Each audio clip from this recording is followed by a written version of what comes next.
Қайырлы күн, достарым. Бүгін сіздермен Индира. Мен сіздермен ата-бабамыздан келе жатқан 4 түлік малдың бірі қой малмен бөліскім келді. Қойдың сүті қорғасын, қойды құртқан оңбасын деген қазақта мақалымыз бар. Қой 4 түлік малдың ішіндегі ең сүйіктісі десе де болады. Өсімтал, сүті майлы момақан, қонақ кәдеге жарап отырған, тез ет алғыш қойды ата-бабамыз ерекше қастерлеген. Оның құйрығын айтсаңшы, ауыра қалсаң мыңда бір емге дауа. Суыққа пайдасы өте мол. Қой неолит дәуірінде пайда болған. Ең бірінші жабайы малды қолға үйреткен. Қойдың пайда болғанына 8-10 мың жылдай болды. Қойлар 15 жыл өмір сүреді.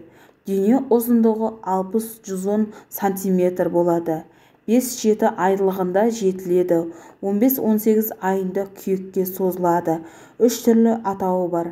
Мулон, арқар, аргол және қыр қойлары болып табылады. Қой өсу жасына орай қозы, марқа, тоқты, бағлан, азбан, ісек, саулық, қошқар деп аталады. Ешкі малын қонақ кәдеге соймаған. Себебі ешкі малы жеңілтек деп есептелінеді. Әрбір рудың малға салынатын таңбасы бар. Құлаққа, мүйізіне, жамбасына салынған. Әзір де солай. Еңбекқор қазақ халқы мал өнімдерін өте орынды пайдаланған. Шаруашылықта қолданатын заттар қой жүнінен түрлі ою-текемет жасаған. Қойдың жүнін иіріп, бояп түрлі шұлық, киім тоқыған және кілемдер тоқып жасаған.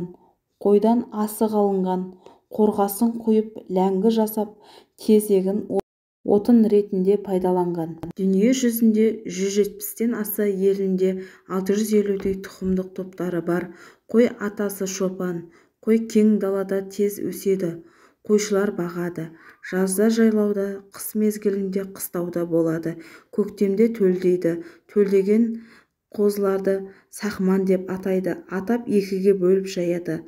Тыңдап назар салғандарыңызға көптен рахмет. Сіздермен болған Индира. Қораларыңыз малға толсын, шаңырақтарыңыз дәулетті, ырыс несібелеріңіз арта берсін. Ұнаған болса пікір қалдыруды ұмытпаңыздар, достар. Келесіде кездескенше қош сау болыңыздар.